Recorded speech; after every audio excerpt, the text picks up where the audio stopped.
शरदचंद्र पवार पक्षाने भाजपबरोबर आघाडी करावी. सुरेश भाऊ पाटील. शरदचंद्र पवार पक्षाने भाजपबरोबर आघाडी करावी असे वक्तव्य स्वर्गीय आबा पाटील यांचे बंधू व जिल्हा बँकेचे संचालक सुरेश भाऊ पाटील यांनी केले आहे.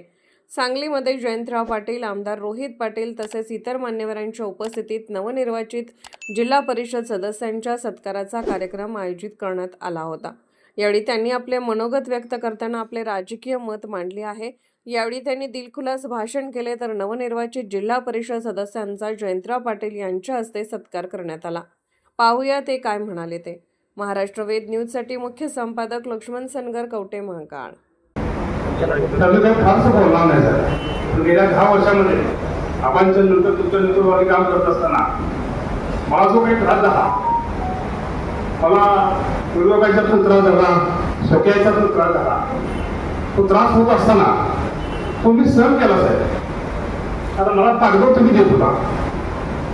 खरं सांगायचं तर गेल्या 10 वर्षामध्ये आम्ही बऱ्याच इच्छा केल्या, बऱ्याच जणांबरोबर इच्छा केली, तिकडे गेली तिकडे गेली.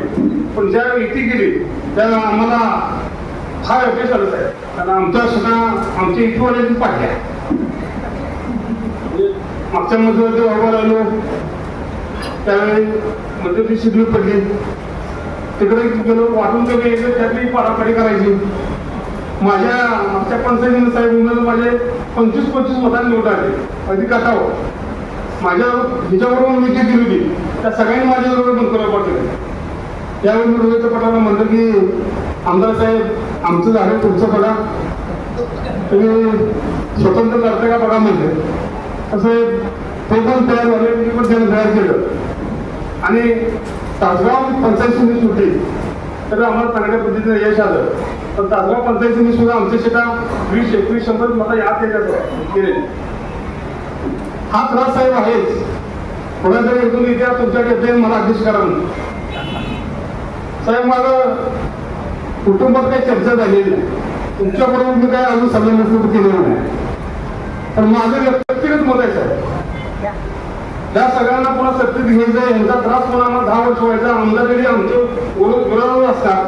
त्यावेळेस साहेब माझं व्यक्तिगत मत आहे, कोणा काय वाटतं इंग्लिश मी दबाव पाडत नाही. आपण भाजपबरोबर जाऊन युती करावं, युती करून सत्ता स्थापन करावं असं माझं होतं. गेल्या 10 वर्षात साहेब मला नाही करायचा. खूपच ह्या दोन इंग्लिशवर असायची त्यांना अध्यक्ष होत्या, त्यांना 4 आम्ही काय करा आता 7-7 घेऊन जाऊ म्हणतो. काय करायला सत्तेचा त्यांना सत्ता नसते ते चालतं, ते खरंच आहे. आणि जे आहेत आता तुमच्याकडे येतात ते आपण एवढंच सांगतात. त्यांचा आम्ही आमचा बघतो. आमच्या 2 आल्या, या अध्यक्षपद 3 आल्या, या उपाध्यक्षपद, या सभापती पद, त्याला देऊन आम्ही सत्ता देऊन तुम्ही आता द्या, आम्ही सब हे करायचं का? त्यामुळे सत्तेत नसतं बरोबर साहेब. आज सुद्धा माझा कुणी हसण्यावर नका. मला सगळ्यात जास्त त्रास त्याच मध्ये गेला आणि हा शीच मध्ये साहेबांच्या माहिती करतात. माझा त्या गोष्टीला कुठली काय जनपद सगळं पुढं 100 दिवसात आमच्या कुटुंब जाणार नाही. आमच्या कुटुंबात ह्या बाबतीत साहेब चर्चा झालेली नाही. आता रोहित पाटील काय म्हणणार सगळे त्यामुळे 2 दिवस घालून जाणार नाही इथं बाहेर. पण मला हे बोलायचं साहेब, मला हे बोलायचं होतं. आज संध्याकाळी मला चेस काढणार आहे आणि त्यामुळे मी 2 दिवस घरातच जाणार नाही. छान झालं. माझं व्यक्तिगत मत साहेब आहे की तुम्ही या राज्याचे आता जे नेते, आमचे जे नेते, जिल्ह्याचे जे नेते भाजपबरोबर युती करून तुम्ही जिल्हा परिषदेत स्थापन करावं असं माझं व्यक्तिगत मत आहे. पण माझी तुम्हाला पूर्णपणे विनंती